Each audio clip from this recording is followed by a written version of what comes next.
والی چیز کو پڑا رستے میں پڑا دیتا اس کو ہٹا دیا کرتا تھا.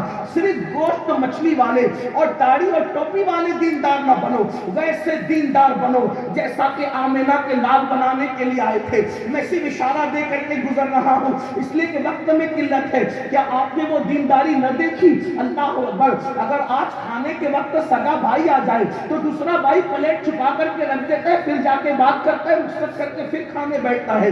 اپنی دینداری کا حال کیا تھا مسلمانوں؟ ذرا توجہ تو کرو. اللہ اکبر. حالت یہ تھی, ایک مرتبہ مہمان آئے, اختصار سے کام لیتے ہوئے صرف اشارہ دے رہا ہوں, تفصیل نہیں. اللہ اکبر. مہمان آئے اور مہمانوں کو تقسیم کر دیا گیا. ایک مہمان بچا, ایک صحابی بچے, اور اس کے بعد مہمان کو ان کے حوالے کر دیا گیا. گھر میں کچھ نہیں تھا, فاقے سے تھے. بچوں کے لیے ایک آدمی کا کھانا لا کر بچوں میں دونوں کو تقسیم کر کے کھلانے کا پلان تھا. صحابی مہمان کو گھر لے کر کے گئے اور بیوی سے کہا رسول اللہ کا مہمان لایا ہوں. بیوی نے کہا آپ تو جانتے اللہ کی برکت ہے, گھر میں فاقہ ہے, بچوں کے لیے ایک آدمی کا کھانا قرض مانگ کے لائے تھے, دونوں کو کھلانے کا پلان تھا. اللہ اکبر. تو بیوی سے کہا کیا ہوگا؟ وہ کہا کوئی بات نہیں, فکر نہیں کریں, اللہ رب العزت کے مہمان گھر آئے, رسول اللہ کے مہمان گھر آئے, ایک کام کریں, میں بچوں کو بیلا پھسلا کر کے سلا دوں گی. اگر خواتین موجود ہے تو ان کی توجہ چاہتا ہوں.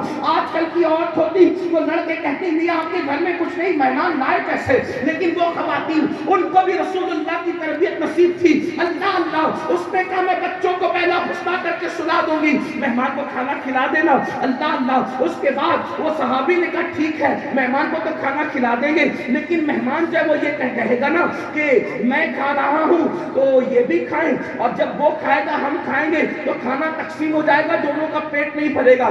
تب کیا ہوگا؟ تو پھر خود ہی شوہر اپنی بیوی سے کہتے ہیں ایک کام کرنا, تم چراغ کی بتی کو بڑی کرنے کے بہانے سے آ جانا اور چراغ بجھا دینا. چراغ بجھ جائے گا, ہم وہ ہاتھ اٹھا کر منہ میں ڈالتے رہیں گے, خالی ہاتھ منہ چلاتے رہیں گے, مہمان سمجھے گا ہم کھانا کھا رہے ہیں اور مہمان کا پیٹ بھر جائے گا, ہم بھی پانی پی کے اللہ کا شکر کر کے سو جائیں گے, تم بھی شکر کرتے ہوئے سو جانا. کم سے کم رسول اللہ کے مہمان کا پیٹ تو بھر جائے گا.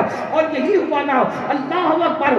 سامنے ایک مہمان کو کھانا کھلانے کے لیے پورا گھر بھوکا سو رہا ہے. یہ ہماری دینداری تھی مسلمانوں. آپ سے پوچھنا چاہتا ہوں, آج چند سکوں کے عوض مسلمان کسی کا قتل کر رہا ہے, آج چند پیسوں کے عوض کسی کی آبرو سے کھیلا جا رہا ہے, اور جب صبح ہوتی ہے تو اس کا انعام کیا ملتا ہے؟ اللہ کے رسول فرماتے ہیں تمہاری میزبانی کو اللہ نے دیکھ لیا اور اللہ نے تمہیں جنت کی بشارت عطا فرمائی. آپ سے پوچھنا چاہتا ہوں تو دیندار بنو, دیندار بنو. آج ہمارے گھروں میں دین نہیں. ہماری بیٹیاں آدھی اسکول کے کپڑے پہن رہی, کن کے؟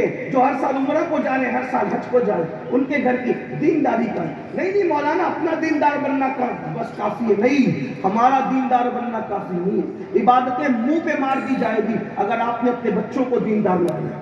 آپ کو چہرے میں بڑی خوبصورت داڑھی رکھیں, جوان بیٹے کا داڑھی رکھنا آپ کو خود پسند نہیں ہے, معاذ اللہ. ابھی نمت رکھنا تھوڑا سا, ابھی شادی ہو جائے اس کے بعد تھوڑی سی عمر ڈل جائے, یہ نہیں.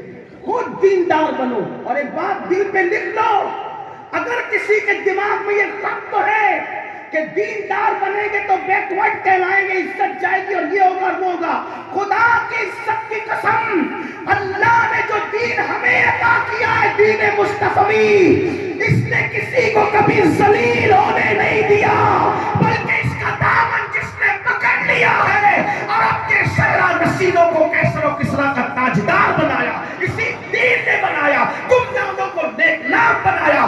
وہ بلال جو مکے کی زمین پر کوئی عزت نہیں رکھتے تھے, جب سے دین کی طرف آئے بلال کو وہ مقام ملا کہ کعبہ بلال کے قدموں کے نیچے ہے اور بلال کعبے کے اوپر نظر آ رہے ہیں. حضرت عمر ابن خطاب جیسی شخصیت انہیں یا سیدنا بلال کہہ کر کے پکار رہے ہیں. تو دینداری وہ ہے. ایک بات اس سے متعلق عرض کر دوں, آپ جانتے ہیں صحابہ کو یہ احساس تھا, کیا احساس تھا؟ کہ دین سے ہمیں عزت ملی. جب حضرت فاروق اعظم بیت المقدس گئے, اس طرح گئے, مشہور واقعہ وہ بھی, ایک اونٹ پر بیٹھ کر غلام کے ساتھ, باری باری تھی, واقعہ آپ جانتے ہیں, اس کو بیان کرنا مقصود نہیں, اشارہ. اور جب سامنے نالا آ گیا, پھٹے ہوئے موزے کندھے پہ ڈالنے, سامنے کی طرف پورا مجمع استقبال کرنے کے لیے کھڑا ہے. مسلمان غیر مسلم سب کھڑے. بھئی ہم جہاں پہلی مرتبہ جائیں تو کتنے سج سور کر بن سور کر ہم جاتے ہیں, کرنا بھی چاہیے. اللہ جمیل یحب الجمال.